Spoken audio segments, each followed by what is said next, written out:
আসসালামু আলাইকুম। সবাইকে স্বাগত জানাচ্ছি গ্লোবাল ভিউজে। আপনাদের সঙ্গে আছি আমি শরফি দিবা। আজ জানাবো আন্তর্জাতিক গণমাধ্যমে আলোচিত সংবাদ ও বিশ্লেষণ। পারস্য উপসাগরীয় অঞ্চলে অবস্থানরত মার্কিন সামরিক লক্ষ্যবস্তু এবং শত্রু জাহাজগুলোর দিকে ইরানের উন্নত মিসাইল ও ড্রোনগুলো তাক করে রাখা হয়েছে। কার্যত এই অঞ্চলের মার্কিন সেনাদের ঘিরে রেখেছে ইরানি বাহিনী।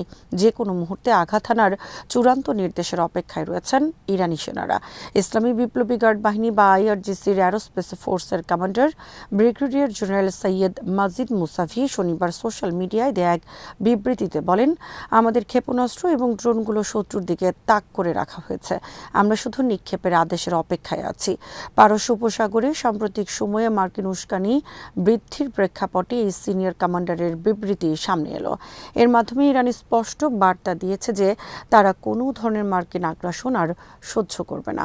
সম্প্রতি জাস্ক এর কাছে ইরানি জাহাজ ও ট্যাঙ্কারে মার্কিন হামলার জবাবে আইআরজিসি যে বিধ্বংসী পাল্টা অপারেশন চালিয়েছিল তার রেশ ধরেই এই সতর্কবার্তা দেওয়া হলো। ইরানি কর্মকর্তারা মার্কিন রণকৌশলকে আঞ্চলিক সামুদ্রিক নিরাপত্তা এবং আন্তর্জাতিক নৌ চলাচলের জন্য বড় ধরনের হুমকি হিসেবে বর্ণনা করেছেন। এদিকে পারস্য উপসাগর বা এর বাইরে ইরানি তেল ট্যাঙ্কার ও বাণিজ্যিক জাহাজের যে কোনো ধরনের হামলার বিরুদ্ধে কঠোর হুঁশিয়ারি উচ্চারণ করেছে আইআরজিসি নেভি। তারা জানিয়েছেন, ইরানের কোনো জাহাজে আঘাত করা হলে এই অঞ্চলে অবস্থিত মার্কিন সামরিক ঘাঁটি এবং শত্রু জাহাজগুলোর ওপর বিধ্বংসী পাল্টা হামলা চালানো হবে। শনিবার সন্ধ্যায় আইআরজিসি নেভি কমান্ডের পক্ষ থেকে দেয়া এক বিবৃতিতে হরমুজ প্রণালী সহ আন্তর্জাতিক জলসীমায় ইরানের সামুদ্রিক স্বার্থ রক্ষা এবং বাণিজ্যিক জাহাজের নিরাপদ চলাচল নিশ্চিত করার অঙ্গীকার পুনর্ব্যক্ত করা হয়। আইআরজিসি নেভি কমান্ড তাদের সতর্কবার্তায় স্পষ্টভাবে উল্লেখ করেছেন, ইরানি ট্যাঙ্কার এবং বাণিজ্যিক জাহাজে হামলার বিপরীতে এই অঞ্চলে অবস্থিত মার্কিন কেন্দ্রগুলো এবং শত্রুর জাহাজগুলোর উপর ভারী হামলা চালানো হবে। বিবৃতিতে আরও বলা হয়, ইরান তাদের তেল রপ্তানি এবং গুরুত্বপূর্ণ বাণিজ্য রুটে কোনো ধরনের বিঘ্ন বা হুমকি সহ্য করবে না। গত কয়েকদিনে পারস্য উপসাগরে উত্তেজনা চরম আকার ধারণ করেছে। আইআরজিসির দেয়া তথ্য অনুযায়ী সম্প্রতি জাস্ক বন্দরের কাছে ইরানি জাহাজ ও ট্যাঙ্কারে মার্কিন হামলার জবাবে তারা সুনির্দিষ্ট ব্যাপক ভিত্তিক পাল্টা অভিযান চালিয়েছে। Antiship ballistic missile, cruise missile এবং উচ্চ ক্ষমতা সম্পন্ন ড্রোন ব্যবহার করে এই অভিযান চালানো হয়। ইরান জানিয়েছে, এই হামলায় মার্কিন সামরিক সম্পদের উল্লেখযোগ্য ক্ষতি হয়েছে এবং মার্কিন যুদ্ধ জাহাজগুলো ওই এলাকা থেকে পালিয়ে যেতে বাধ্য হয়েছে। ইরানের ভাইস প্রেসিডেন্ট মোহাম্মদ রেজা আরিফ বলেছেন, ফেব্রুয়ারির শেষ ভাগ থেকে শুরু হওয়া ৩৯ দিনের দীর্ঘ সামরিক আগ্রাসনের মাধ্যমে ইরানের মূল শিল্প খাতগুলোকে দুর্বল করার যে কৌশল যুক্তরাষ্ট্র ও ইসরায়েল নিয়েছিল তা ব্যর্থ হয়েছে। শনিবার ইরানের ভারী শিল্প খাতের শীর্ষ নির্বাহীদের সঙ্গে এক বৈঠকে তিনি বলেন, আগ্রাসনের শেষ দিনগুলোতে দেশের প্রধান পেট্রোকেমিক্যাল ও ইস্পাত কারখানাগুলোতে বোমা হামলা চালিয়েছিল মার্কিন ও ইসরায়েলি বাহিনী। এই হামলার মূল উদ্দেশ্য ছিল ইরানে ব্যাপক বেকারত্ব সৃষ্টি করা এবং জনমনে বিশৃঙ্খলা ছড়িয়ে দেয়া। ভাইস প্রেসিডেন্ট আরিফ জানান, আগ্রাসনে ক্ষতিগ্রস্ত উৎপাদন অবকাঠামোগুলো পুনর্নির্মাণের কাজ অত্যন্ত দ্রুত গতিতে চলছে। তিনি বলেন, প্রত্যাশার চেয়েও দ্রুত গতিতে পুনর্গঠন ও আধুনিকায়নের কাজ এগিয়ে চলছে। সরকার এই প্রক্রিয়াকে সফল করতে তার সব ধরনের সক্ষমতা ব্যবহার করবে।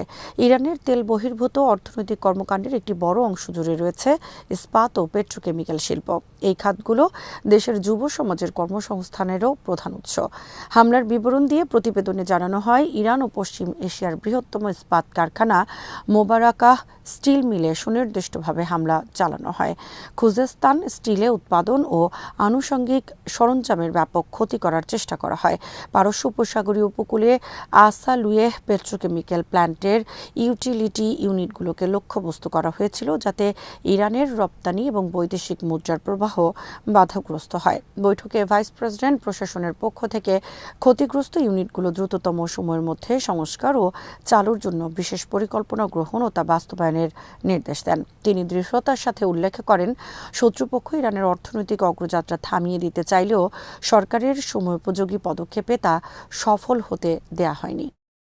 ইরান মার্কিন চরম উত্তেজনা ও সামরিক সংঘাতের জেরে বর্তমানে রণক্ষেত্রে পরিণত হয়েছে হরমুজ প্রণালী। ইরানের বিরুদ্ধে মার্কিন ও ইসরায়েলি আগ্রাসনের প্রেক্ষিতে তেহরান এই প্রণালী দিয়ে শত্রু জাহাজ চলাচল বন্ধ করে দেয় এবং অন্যান্য জাহাজের জন্য বিশেষ অনুমতি বাধ্যতামূলক করায় সেখানে সৃষ্টি হয়েছে এক নজিরবিহীন অচলাবস্থা। গত ৬৫ দিন ধরে চলা এই উত্তেজনায় প্রায় ২০,০০০ নাবিক পারস্য উপসাগরে আটকা পড়ে এক ভয়াবহ মানবিক বিপর্যয়ের মুখোমুখি হয়েছেন। আন্তর্জাতিক সংবাদ মাধ্যম ওয়াল স্ট্রিট জার্নাল এর এক প্রতিবেদনে বলা হয়েছে, এই সংকটে এখন পর্যন্ত অন্তত ১০ জন নাবিকের মৃত্যু হয়েছে। সিরিয়া, ফিলিপাইন, ইন্দোনেশিয়া ও ভারতসহ বিভিন্ন দেশের স্বল্প আয়ের কর্মীরা এখন সেখানে ভাসমান কারাগারে বন্দী অবস্থায় দিন কাটাচ্ছেন। জাহাজে মজুদ থাকা খাদ্য ও বিশুদ্ধ পানি ফুরিয়ে আসছে। ওষুধের অভাব ও গুরুতর অসুস্থতা পরিস্থিতিকে আরও জটিল করে তুলেছে। এক ভারতীয় নাবিক জানিয়েছেন, তার জাহাজে ২ জন নাবিকের অবস্থা অত্যন্ত আশঙ্কাজনক। অন্যদিকে এক রুশ নাবিক জানিয়েছেন, তার কাছে সামান্য চাল ও পানি ছাড়া আর কিছুই নেই, এমনকি উচ্চ রক্তচাপের জরুরি ওষুধও শেষ হয়ে গেছে।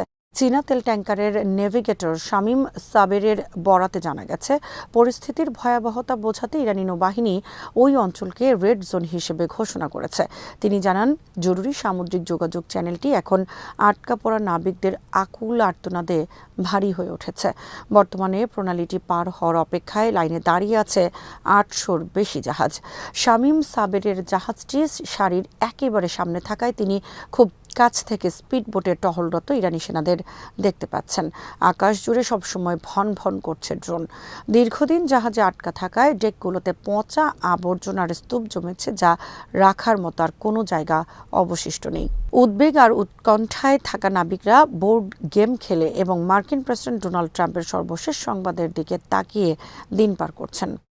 দক্ষিণ লেবাননে ইসরায়েলি বাহিনীকে লক্ষ্য করে পরিচালিত বেশ কিছু ড্রোন হামলার ভিডিও প্রকাশ করেছে লেবাননের প্রতিরোধ আন্দোলন হিজবুল্লাহ।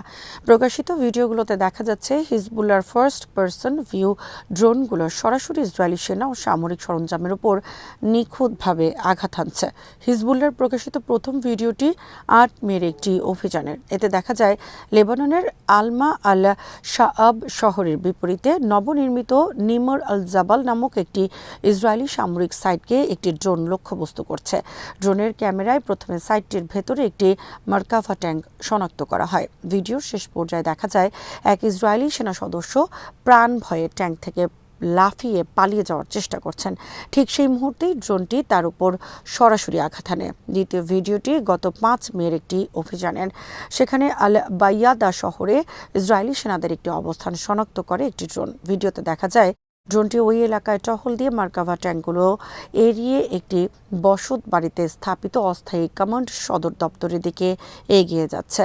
সদর দপ্তরের প্রবেশ মুখে দাঁড়িয়ে থাকা ২ ইসরায়েলি সেনা যখন প্রাণ বাঁচাতে দৌড়ে ভেতরে ঢোকার চেষ্টা করছিলেন, ঠিক তখনই ড্রোনটি তাদের উপর আঘাত হানে। এদিকে ইসরায়েলি সামরিক মুখপাত্র শনিবার স্বীকার করেছেন, হিজবুল্লাহর অভিযানে একজন কর্মকর্তা সহ তাদের ৩ সেনা সদস্য আহত হয়েছেন।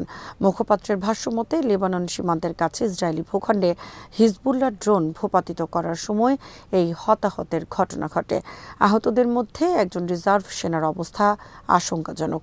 অন্য একজন রিজার্ভ কর্মকর্তা এবং একজন সেনা সদস্য মাঝারি ধরনের আঘাত পেয়েছেন। ফিলিস্তিনি বন্দীদের জন্য মৃত্যুদণ্ড বিল পাশের প্রচেষ্টায় লিপ্ত ইসরায়েলের কট্টর ডানপন্থী জাতীয় নিরাপত্তা মন্ত্রী ইতামার বেন গাভিরকে শতাব্দীর জল্লাদ আখ্যা দিয়েছেন মানবাধিকার সংস্থা রেড রিবনস ক্যাম্পেইন। ফিলিস্তিনিদের টার্গেট করে এই বিতর্কিত আইন এগিয়ে নেওয়ার প্রচেষ্টাকে সংস্থাটি কঠোরতম ভাষায় নিন্দা জানিয়েছে।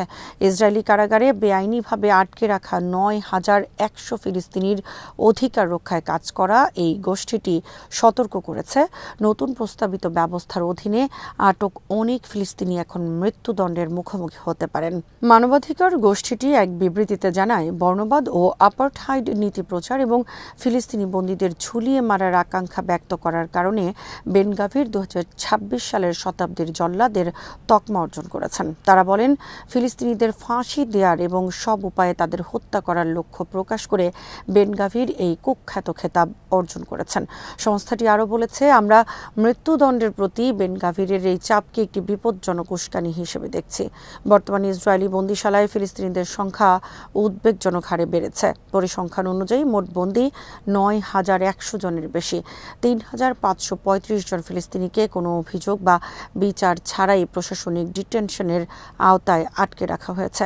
বন্দীদের মধ্যে ৩৪২ জন শিশু এবং ৮৪ জন নারী।